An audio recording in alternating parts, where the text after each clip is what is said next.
Ladies and gentlemen, welcome to the DepDiv podcast, the only podcast where a German shepherd explains world events better than your cable news anchor who is just reading a teleprompter and trying not to blink weird. I'm Maple. Yes, I am a dog. No, I don't have a journalism degree. Neither does half of CNN, so we're fine. Today, we're going somewhere most people are too polite, too scared, or too corporate-sponsored to go.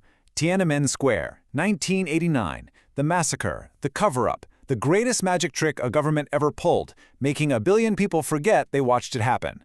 Buckle up. The Chinese Communist Party's official position on June 4, 1989 is, it never happened.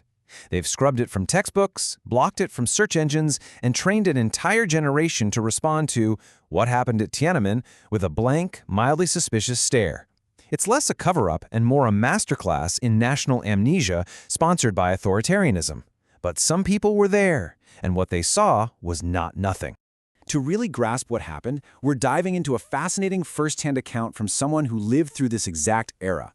So on the night of June 3, 1989, our narrator was hanging out at the Jinan train station, waiting to head up to Beijing. But passengers getting off the trains from the capital were shouting these really ominous warnings, stuff like, "Don't go, they've started shooting."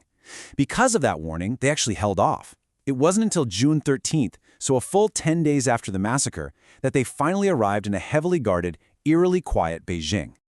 Picture arriving in Beijing days after June 4th. The city doesn't look like a place where nothing happened. It looks like a place where something very heavy drove through it at high speed. Tank tracks, chewed-up pavement, wide and deliberate. Bullet holes in walls. Not graffiti, not renovation. Bullet holes. The kind that don't lie, because bullets don't have a PR department. The students who flooded Tiananmen in spring 1989 weren't radicals. They were kids who wanted anti-corruption reform, free press, accountability, the boring stuff that keeps societies from going completely feral. But the contrast between what they wanted and what the state gave them was just devastating. They built a foam and plaster goddess of democracy facing Mao's portraits and said, "We exist, and we like to keep existing with some dignity." The party said hard no. On the night of June 3rd, the People's Liberation Army, and I use liberation with the same enthusiasm I use when a vet says this won't hurt, rolled in with tanks and live ammunition. Death toll estimates range from hundreds to thousands, depending on which declassified documents someone accidentally emailed to the wrong address.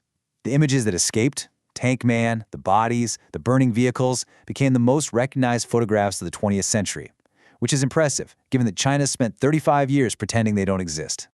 Our source shares this incredible detail that really yanks this huge macro-political event down to a gritty, terrifying reality. They went to visit a friend's uncle who lived right in the U.S. Embassy dormitory. Armed guards gave them a strict 30-minute entry limit. Inside, the living room windows were totally boarded up with wood. The glass was shattered everywhere.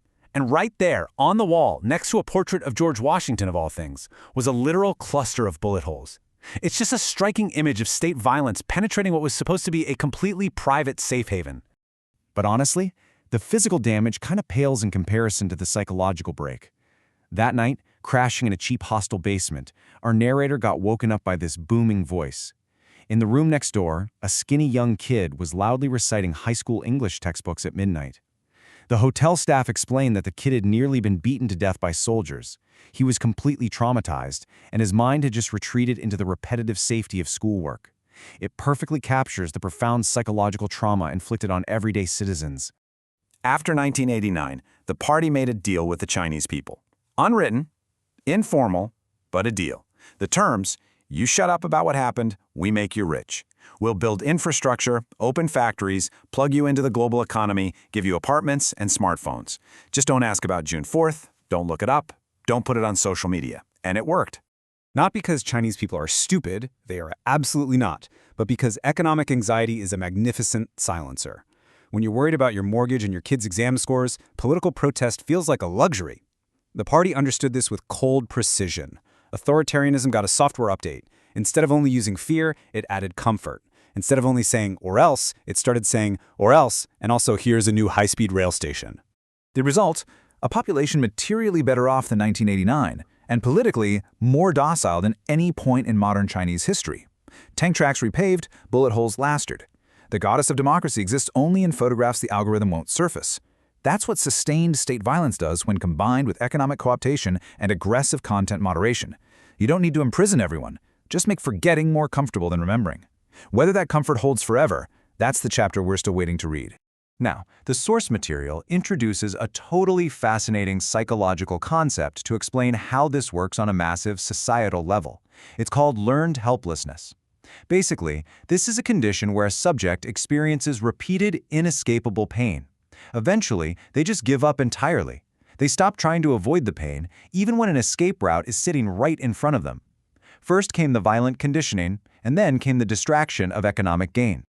This concept actually traces back to Martin Seligman's famous 1967 experiment.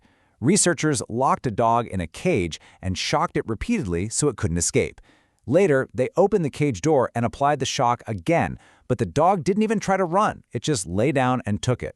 Now, as a dog, I absolutely have to point out the dark, twisted irony here. Canine psychology perfectly explaining human political docility. The population was shocked by the extreme violence of '89, and eventually, they just accepted the cage. Over the decades, this intense conditioning mutated into a deep societal cynicism. The source material describes it as fully embracing the law of the jungle. People just began to accept that the strong naturally rule the weak, and honestly, that it's fine to sacrifice the rights, health, and even lives of others as long as your own family's economy stays stable. Freedom was permanently traded for stability, domesticating an entire population. Quick interruption from your regularly scheduled government critique. If you're enjoying this, and if you're not, I'm offended and I will eat your socks, please subscribe to Barkin' Brains wherever you get podcasts. Leave a review, 5 stars preferred. Write something like, Maple is a visionary thinker and an excellent girl. I will not verify this, I will believe it completely. Sharing costs $0 and takes 11 seconds. Given today's topic, that feels kind of important. Now, back to the history. As we look at the long-term legacy of June 4th, the source makes a really powerful argument. For a lot of folks who lived through it, 1989 basically became a ceiling. They hung their entire identity on that trauma, completely unable to move forward. But the real hope, the source argues, is for future generations to treat 1989 not as a ceiling, but as a floor, a baseline foundation upon which to actually build a lasting, step-by-step democratic process, instead of just hoping for an overnight miracle. To beautifully illustrate this, the speaker uses the metaphor of the red poppy, or eumarin. It's this gorgeous flower that blooms brilliantly, but it produces absolutely no fruit. Historically, China's democratic movements have been exactly like that poppy. They bloom violently and beautifully in the spring, but they fail to produce any lasting democratic systems or institutions. They are standalone, tragic events rather than an ongoing process. So we are left staring at this massive, hanging question. The party has built its entire modern legitimacy on economic growth instead of human rights. But what happens when the growth finally slows down?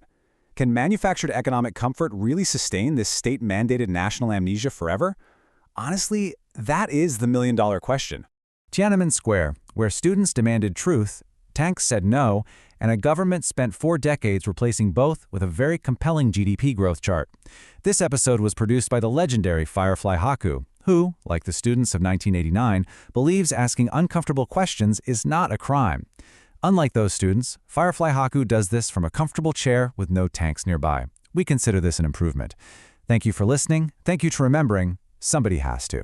I'm Maple. Stay curious, stay loud, and if anyone offers to make you rich in exchange for your memory, read the fine print. Woof.